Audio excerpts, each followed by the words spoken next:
G'day, Schultzy. Mate, it's the two ordinary cops. Where I'm in Port Macquarie today. You're in Brisbane. How you going? Yeah, good, mate. Good. And, mate, did you notice the anniversary yesterday? I did.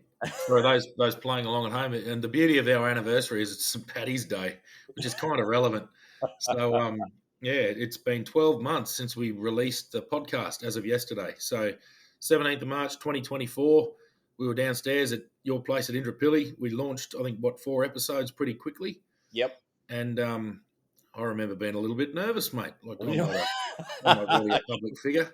Um, think you were shitting yourself, mate. I was, mate. Well, there's something about there's something to be said about putting yourself out there. Like this is just me and you talking. We're opening ourselves up to potentially criticism, not legalities. We're not stupid, but certainly a lot of criticism, and I don't Yep. particularly need any criticism. I don't think I did anything that majorly out there. So that's just it. And by the very nature of policing, there are critics, and we've had some funny comments Yep. from they're probably tubby little men who live in their who live in their mother's basement and get on the internet.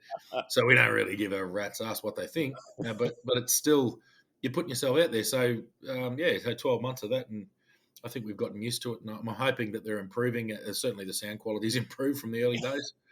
Well, So mate, now we've got this good platform, and yeah, I mean, some of the comments, most of them on YouTube, they're just stupid people that have got a gripe against police. Not so much yeah. us, but just trying to pick points. But we don't even buy into it. So But the it's thing is, we're absolutely open to a good discussion with an intelligent person who has a gripe. That's fine. That no trouble at all. That's good. If they yeah, come from a position of good faith and they want to actually actively engage in discourse, that's fine.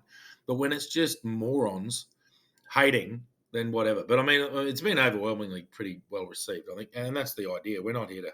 We're sort of saying we enjoyed it, mate. So we're sort of talking about what we liked about it. Criticise where we thought, which is kind of relevant for today. I think we've got something to talk about today, but we'll get to that. yep, So yeah, but 12 months in as of yesterday. So sorry, I should say we're recording today on Tuesday. This is obviously going to be released Friday, but it's Tuesday the 18th of March that we're recording now. So it was the 17th of March that we released it yep. last year, 2024. So yeah. And what have you been up to, mate? Mate, well, apart from work, it's just easing off, especially after the cyclones passed now. So life's getting back to normal. But mate, we've had a few people contact us over the last few days, which is really good. And look, mate, I'll start off with a new one. So that's from Brock White. Shout out to you.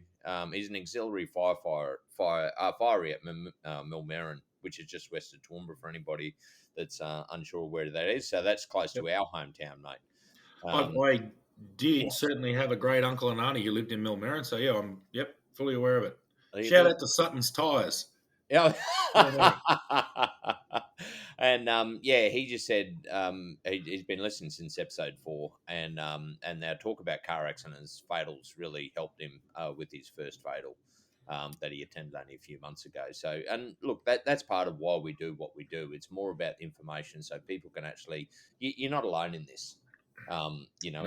In everything you do. So it's more about just getting the information out there so everybody can actually share it. We're sharing it across many shoulders, and I think that's a kind of one of the points we came from. What do you reckon? No, definitely, it's the normalisation of this experience. So that's good. That's I think you said he's a volunteer firefighter. Mm. Yeah, so Yep. me too. So that's it's and I see that I get very protective of the other guys, especially around anything to do with real trauma to humans. It's putting out a fire is one thing. A bushfire can be a very intimidating thing, but dealing with human tragedy and human death is a whole new level of filth. So, yeah, hats off to him, especially if he's a volunteer fire. He didn't sign up for full time. He's just there to help his community when he, outside of his normal work. So, absolutely, mate. Big shout out. That's good on you. And yeah, the feelings. I think what we want to convey is, I've seen the toughest human beings I've ever known, the bravest, toughest, scared of. They're scared, but they appear fearful of nothing. Well, one of them killed himself. So it's a real thing. It doesn't matter who you are. This stuff is not fun. So there's a lot of people out there who know exactly what you're talking about, but they're not immediately obvious. Yep. Yeah, mate, that's exactly right. And look, another one, Damo Doug's, mate. We've got to have a beer with this guy. He's actually down in Tasmania at the moment, doing some emergency services games. So I'm not sure whether that's drinking games or not, but I I'd imagine there's say probably I've quite a engaged in lot plenty of emergency services games. There you go. yeah. and No, very good.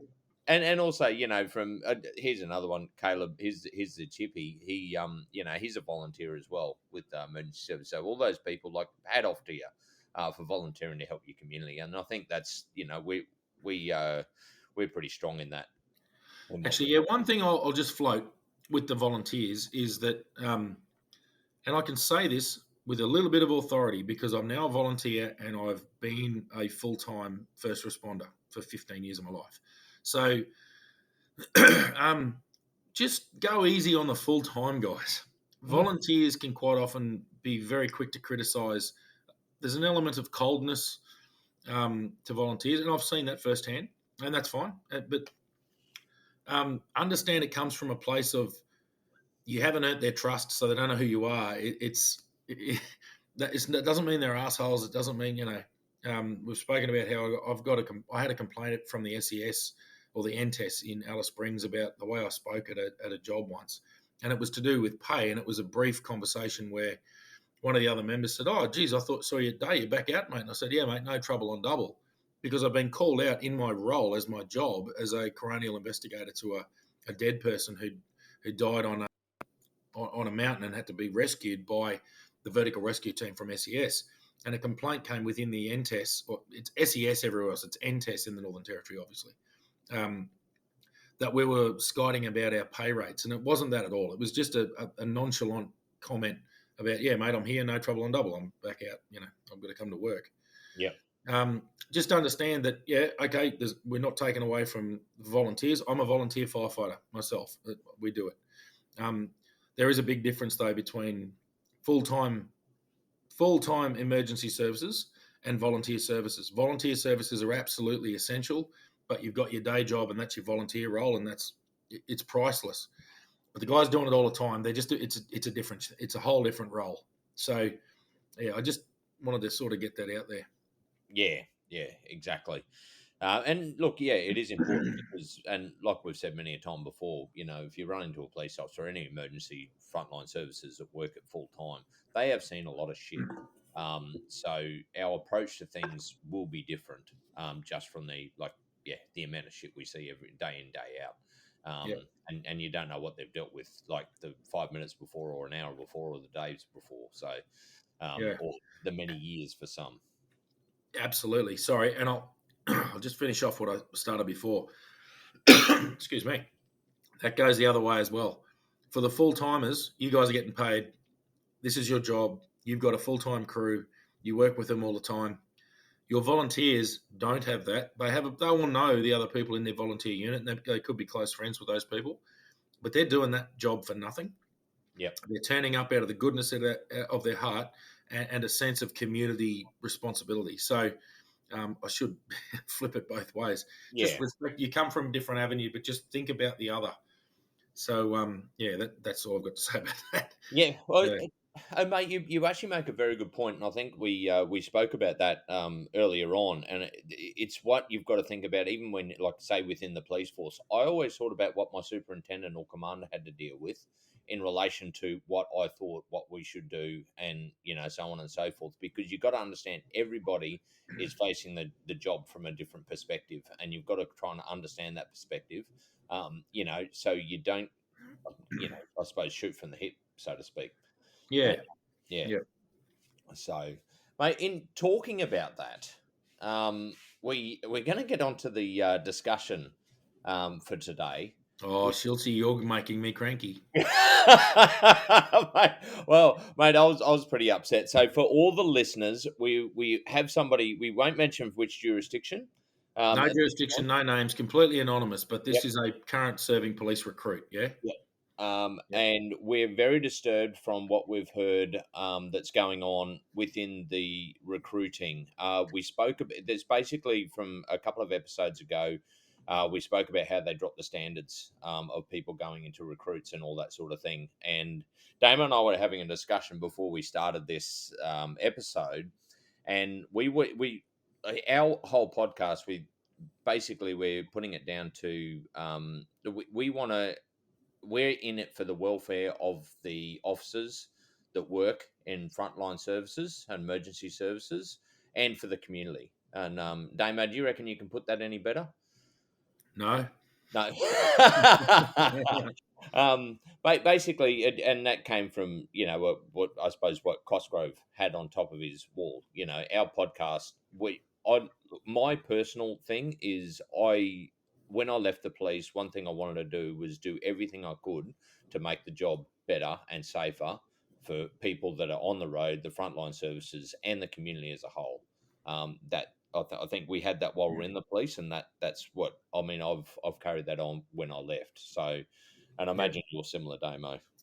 Yeah, and what you just mentioned about Peter Cosgrove, who had that basically an intent statement. Why are you here? For a safe and secure East Timor. Yeah, Yeah, that was a very simple statement. That's why you're here. So the beauty of a very broad, very simple statement is it gives you and everybody who works for you some what does success look like. So that's your intention. Your intention as the commander of that entire deployment was a safe and secure East Timor. Well, I think we can throw out, and I still deal with. With the RFS stuff, all emergency services deal in objectives and intention. So, an incident controller at a bushfire sets their intention, and basically that intention is what governs the way that people make decisions in the other areas within the structure that is the response to whatever's going on, the bushfire, and it's an all hazards response. So that could be anything. It could be the floods, it could be a cyclone, it could be a bushfire, it could be a mass shooting, which is what I've responded to in the Northern Territory, where the AIMS system was put over the top. So I think it's relevant that we set our intention, and that is the promotion of understanding or something similar between the community and emergency services. And look, focusing on police because that's our primary experience. But,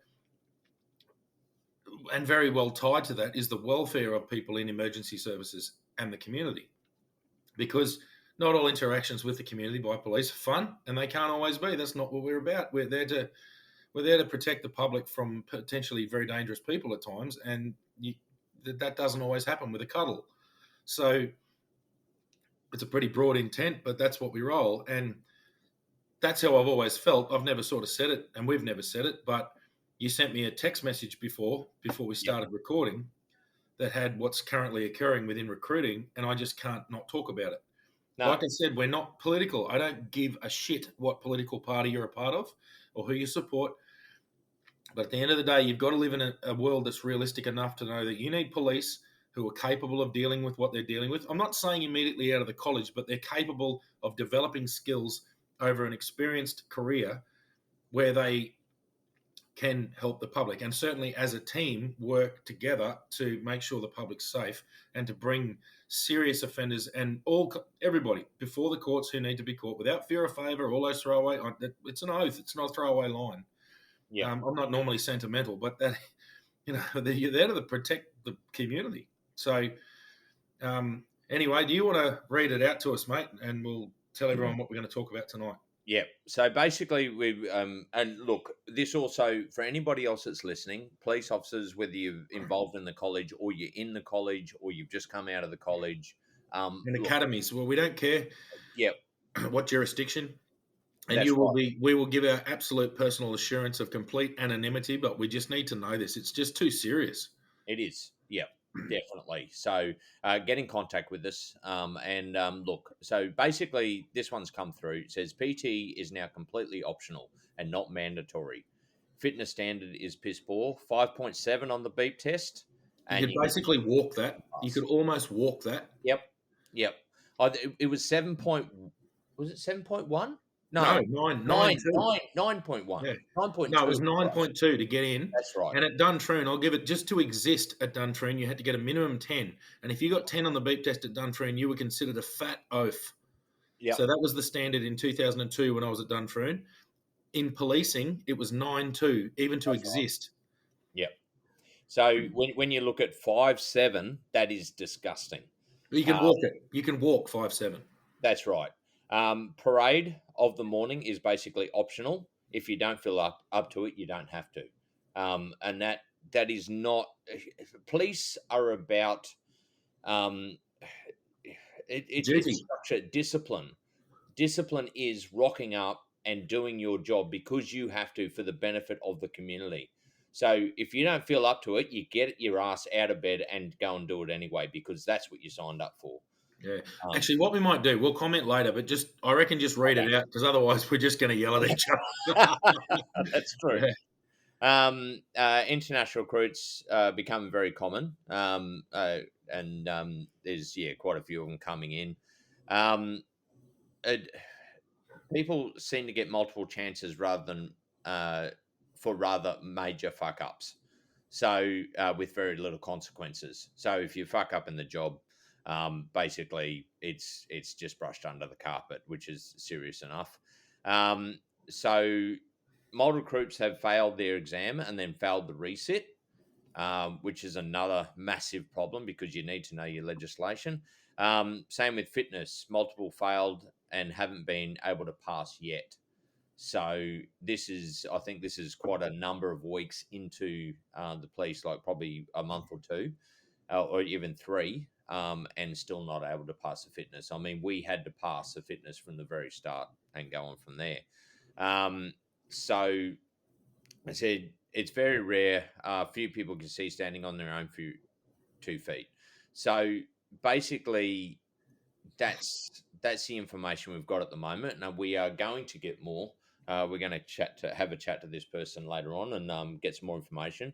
But like I said, to anybody, um, if you have information for us, it will be completely anonymous. We I suppose treat you like an informant, because we care about what the police officers are coming out. And I'll just give a quick thing that I think I mentioned to you during the week, Damo. I saw a thing from the politician saying, we've got 170 new officers coming out of the academy, as that being something that they can get votes on. The problem is if 70 of those are far substandard, or 100 of those are substandard, well, that's nothing to talk about because the problem is that puts the community in danger. Mm. Anybody that's actually in risk, it could be a home invasion, it could be a sexual assault, anything like that, puts their investigation and their livelihoods in jeopardy because you don't have the officers that have the understanding of the law and have the discipline to actually investigate these crimes. Mate, I reckon it's worse. Like, Yeah. so, look, I'll just reflect on our experience at the college. I admit it's 18 years ago, so give me a minute. But without being those old dudes who just go back in my day, well, no, not at all. We had it a lot softer in certain ways than people had before us. The PT was manageable, but it was still there, and it was well done. I thought there were critics. There's always going to be critics of everything, but we had to maintain a good high standard of physical fitness at the college. That was because there's something about physical fitness that relates back to discipline, and it relates back to there's something bigger than you. This job requires commitment. Like, I know we talk about mental health and all the rest of it. Yes, of course, you have to look after people's mental health, but people must understand coming into something like policing, it's a hard job. This is a job that's not for everybody. I would even say it's not for most people. Um, oh, geez. So it's getting out of bed to go to PT, people might consider hard. Do you know what's harder? Turning up to dead humans all over the road at a car crash. That requires resilience. It requires discipline. You need to put other people far above you. You need to hold back your emotion for a while in order to deal with the situation objectively that needs to be dealt with without emotion. It needs to just be dealt with. You then need to deliver that news to the loved ones of the people who you've just scooped off the bloody road and put in those body bags. So that's one aspect of it. The other thing is you are the people who protect those who can't protect themselves. It takes, and this might sound like a little bit, what's the word, unpopular, Yeah. but it takes a little bit of prick to stand up to someone and go, no, you listen, hey, you listen to me, but no, you bloody listen to me. This is how it's going to be. You will do this or I will arrest you. Well, you're not going to arrest me. And then it takes someone else to go, I am arresting you. And it doesn't matter what you do. I will raise the bar and raise the bar and I will raise it to the point where I blow your head off. You are getting arrested. That's how it is. And I say that this is reality. If you don't like it, don't be a cop. Yeah. Because the fact of the matter is, if someone doesn't want to be arrested, you're going to force them to be arrested. If they fight you, you're going to fight back. You're going to slam handcuffs on them and you're going to skull drag them into a cage with them kicking, biting, spitting the whole way. If they pull something on you that is potential for lethal force, you're going to pull out what is on your hip that will provide lethal force and you're going to provide it. It's not for the faint of heart. This may sound ridiculous and it may sound that people go, oh, bloody cops, blah, blah, blah. No worries. Have the responsibility to protect the community and go and do it. And do it well. Don't just, oh, we have to run away. It was scary. No, sorry. I'm not saying we're reckless and we push it forward. We come with a very pre-planned approach, and it might be that we use a lot of numbers and we use skill, but we don't back off. We get the job done. We might back off temporarily. We come back and get the job done. We harm minimize. We're not the ones who carry out the violence. Yeah. But if the violence has to be done to stop other people being violent, you have to step up to that. Definitely, mate. I could not put it better myself. And that is, you are so accurate in that analogy of how the job is. It is not for the faint-hearted. And there are times, and how many times I almost see it weekly, where Queensland police use lethal force. All right, Yeah. on somebody. It's happening more and more often. And the problem is, I if will say we justified lethal force. It's just a exactly, very yeah, violent community. exactly, yeah, and it look, you cannot produce substandard cops to be able to do that because you need the disciplined one to be able to fire a gun and do it accurately and do it within the justification it needs to, and you need to know the legislation behind it Yeah. so you can actually carry out within the law. It's, I mean, the fact is, if you can't pass an exam, sorry, you Yeah. you're not in. And I didn't pass everyone the first time, but I passed the But resits. mate, you got your bottom smacked I big did. time. Like, I remember being there when you. I remember that you were being told no shit conversations. Lift your game or you're gone. Yep. Same with fitness. It was there. Yep. So I'll just go through. I've got it here in front of me as well. I'll just refer back so we'll just be a little bit objective and not just be two screaming banshees. All But that, right. so all right, PT is now completely optional. Well, I don't really like going to domestics, so I don't want to go to domestics anymore. I don't want to go. I don't want to do domestics. I find them really annoying. I just want to, I just want to go and cuddle people and drink coffee. So go and be a barista. I'm Yeah. not running down baristas. I fucking love coffee. But I'm sorry, you joined the police. Like, fitness is, um, basically optional. All right. Okay. No worries. International recruiting. I'm not against international recruiting, but they have to maintain the standards. Yeah. And you have to kind of understand the culture because I know, and you would agree with this, there were so many times where we could see culturally what was going on, especially within Indigenous culture and especially within just young, bloody Aussie drinking culture. You can look through it and you can see what's going on. You can make an assessment, but you have to have a pretty good knowledge of the culture that you're dealing with. Yeah. So, mate, both of us have been to hundreds, multiple hundreds of incidents in remote areas where if you turned up and you had never sort of understood what's going on, you would go, we need a battalion of infantry to take down this. This is a civil war. This is how bad this is.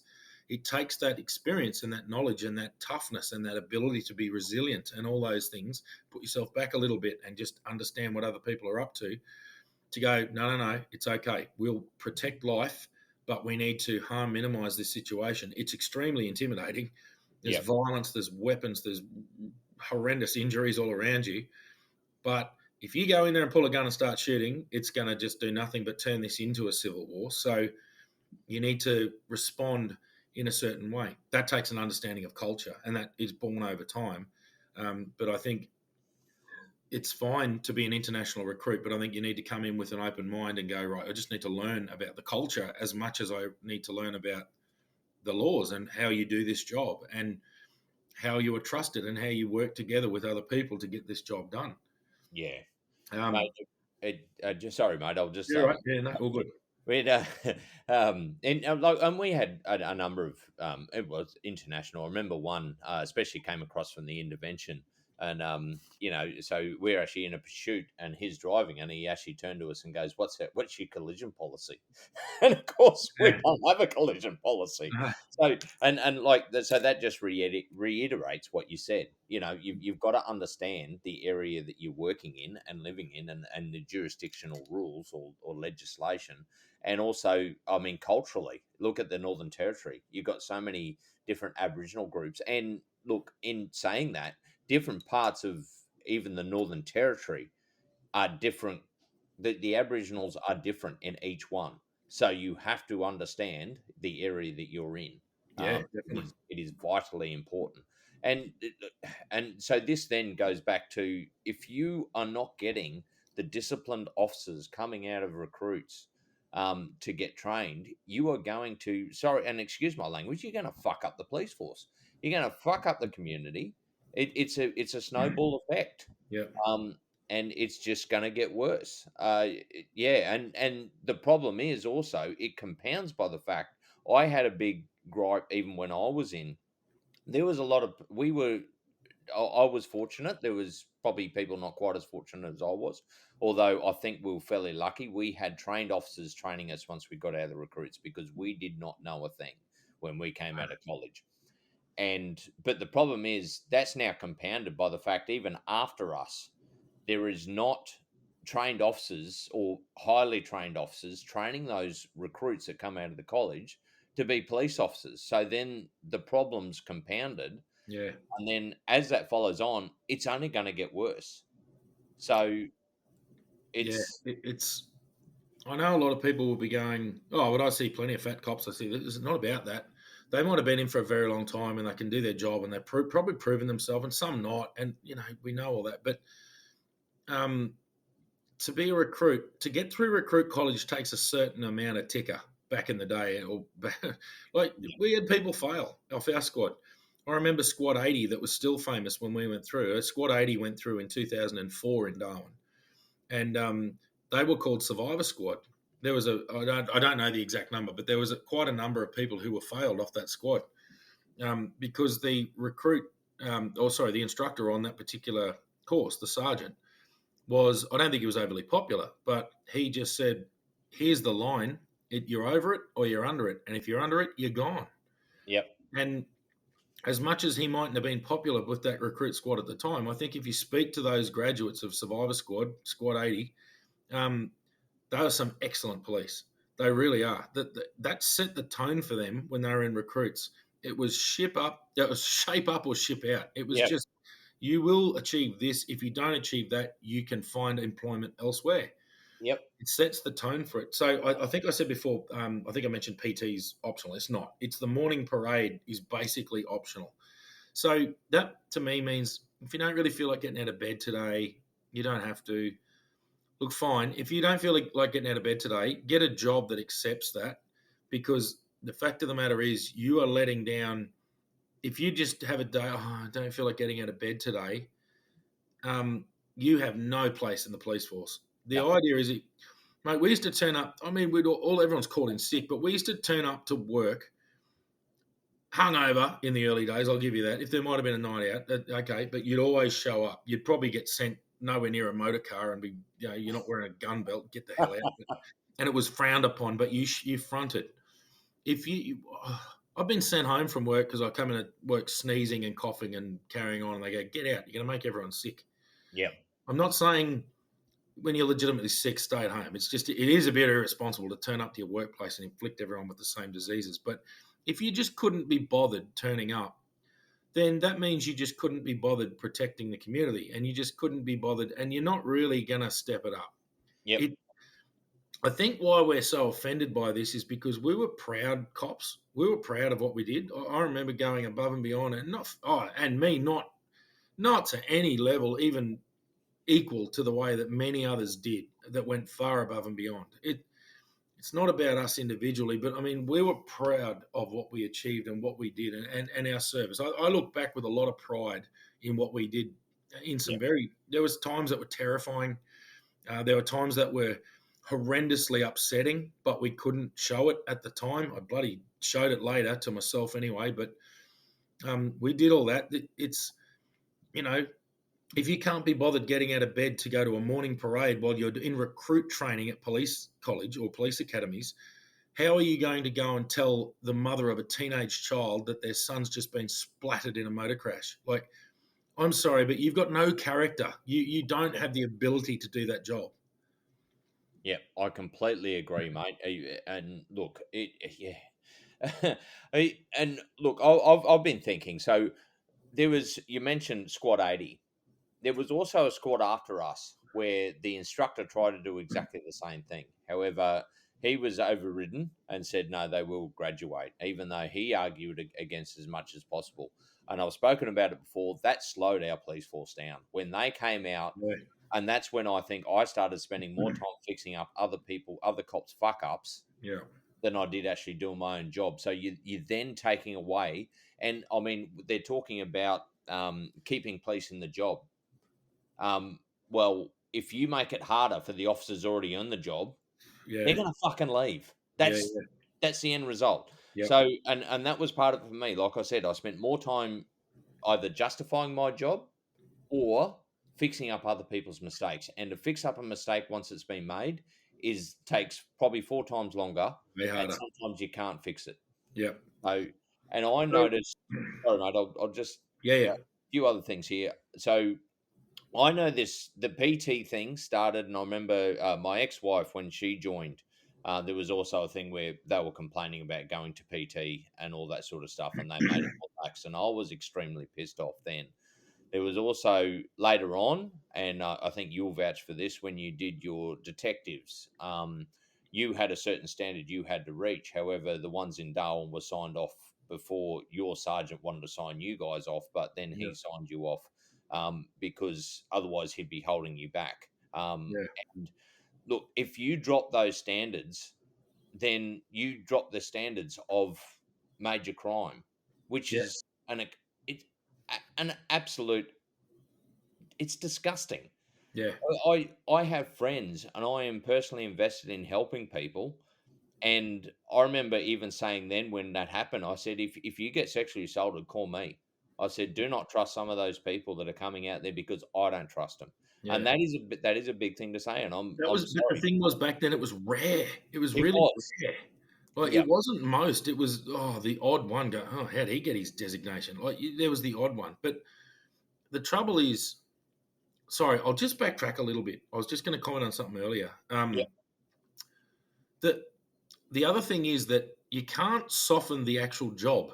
So you can soften the training all you like. You can soften the requirements, but you can't soften the job. The fact of the matter is, the crooks don't give a shit. It's going to happen. Jobs are going to kick off. You know, you can never be tough enough to take on the world, but you can certainly have a start point. And I don't apologise for saying that you have to have grit. You have to be a relatively tough to do this job. Doesn't mean you have to be a man or a woman. It just means you have to be tough, Yep. um, relatively tough. And there are times when you have to be tender. So you have to be quite intellectually intelligent to do this job. Yeah. Well, I should say. Yeah.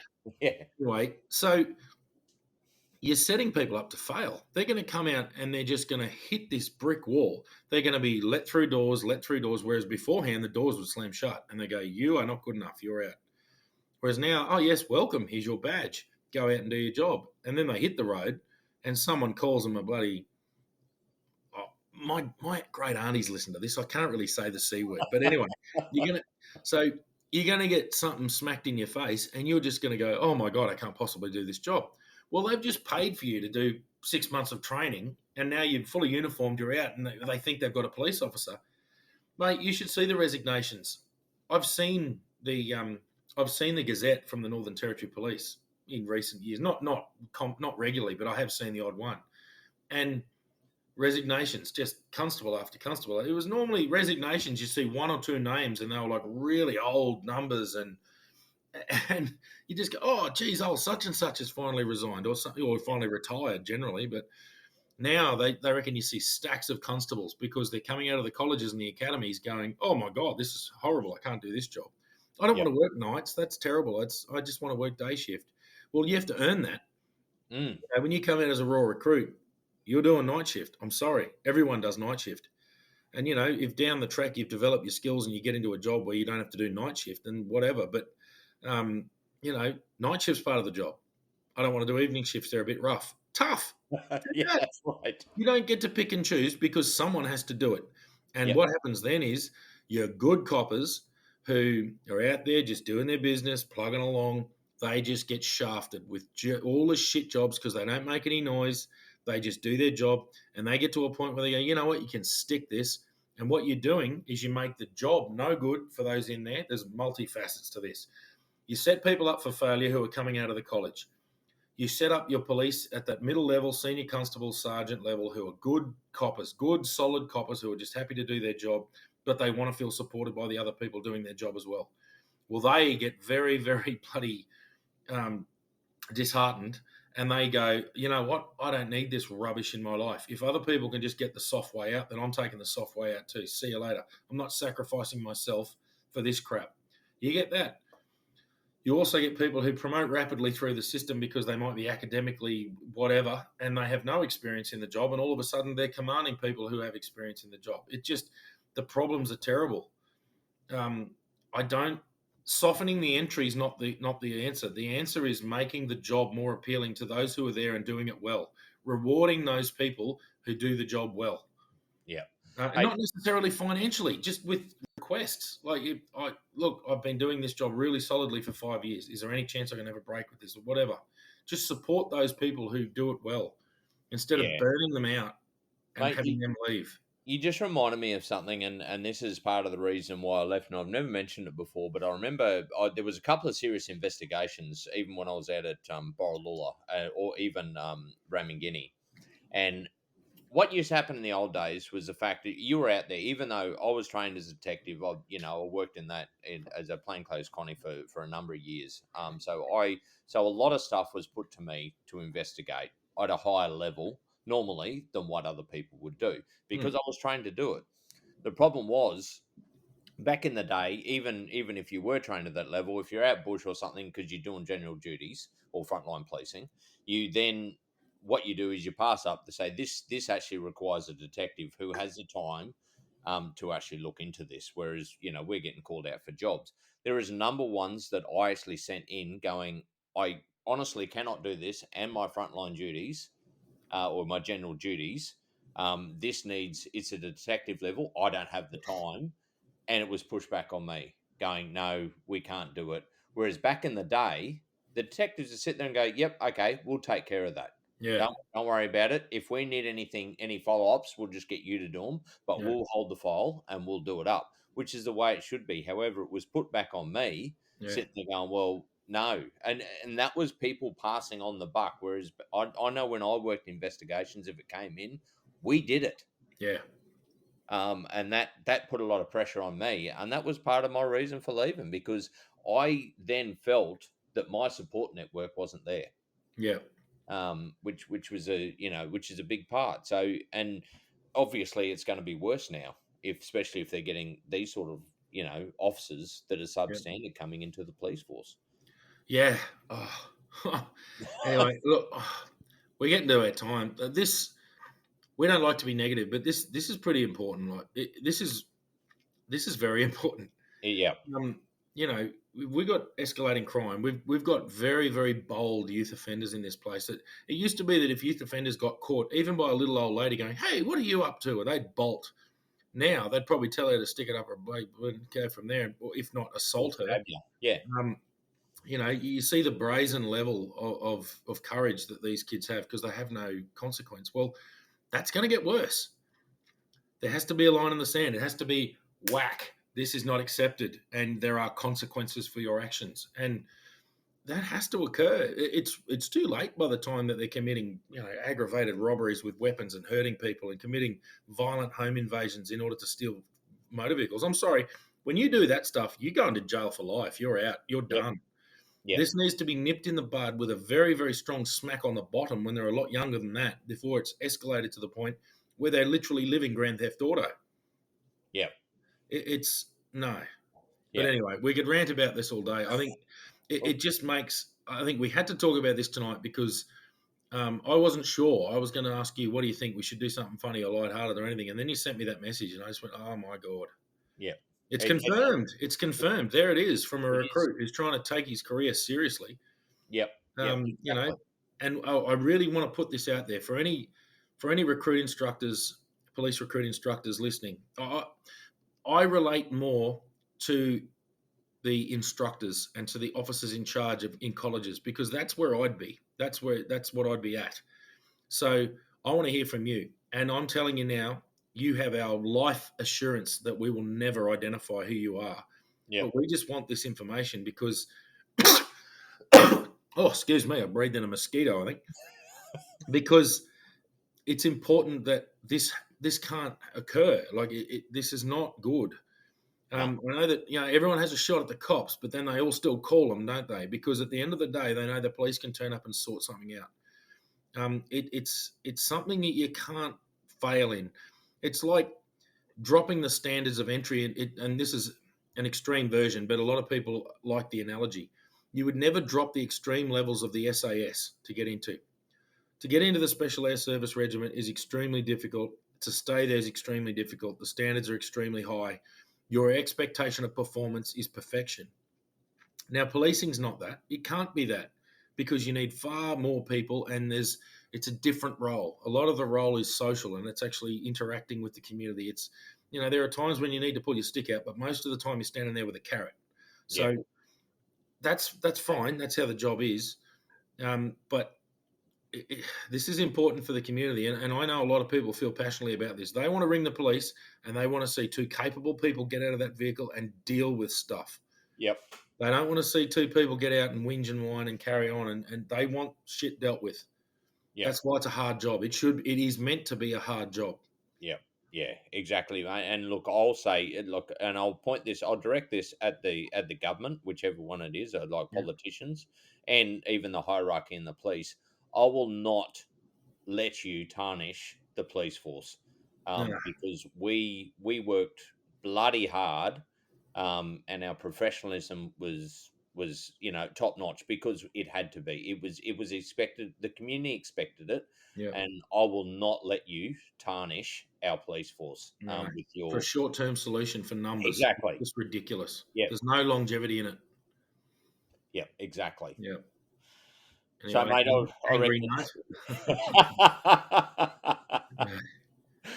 Yeah. So yeah, look, and again, get in contact with us, completely anonymous, because yeah, I think this is we've got something in our bonnet. We've definitely got to be in our bonnet about this, and both of us feel very passionately about it, and I think the community as well. And for somebody to actually bring it up to us, they feel passionate about it as Yeah. well. So, I guarantee you there are rank and file, and I would even say high ranking people in the police forces around the country who 100% agree with us and are tongue tied and are held back and are doing things in academies and colleges that are making their skin crawl, but they're yeah, being ordered to do it.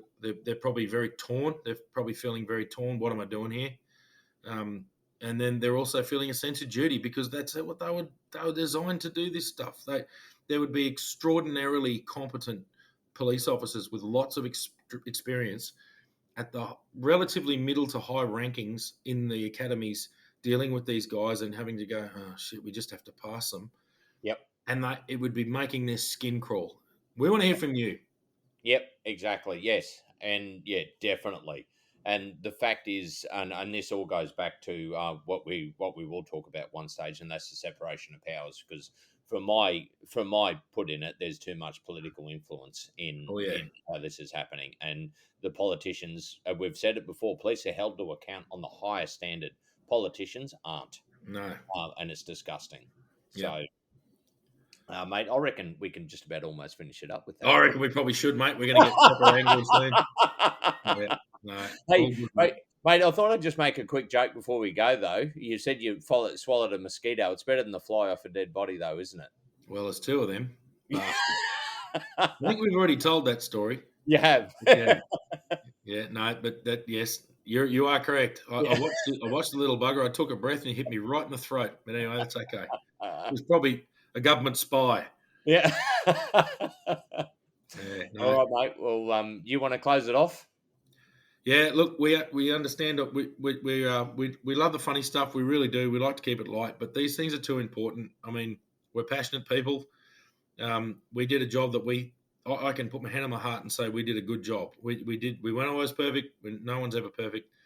But I think we did a good job in a good time in the Northern Territory Police Force, in very difficult circumstances to the best of our ability. And for that, I'm proud. And I know you are as well. And Yeah. it irks us to see this. So that's why we've done this episode. Yeah, definitely. And look, there will be more to come. And look, please get in contact with us because this is something we will not take lightly. Yeah, Because it is the benefit of the community and the frontline officers. It's so important. yeah. So anyway, mate, we'll see you all next week. All the best.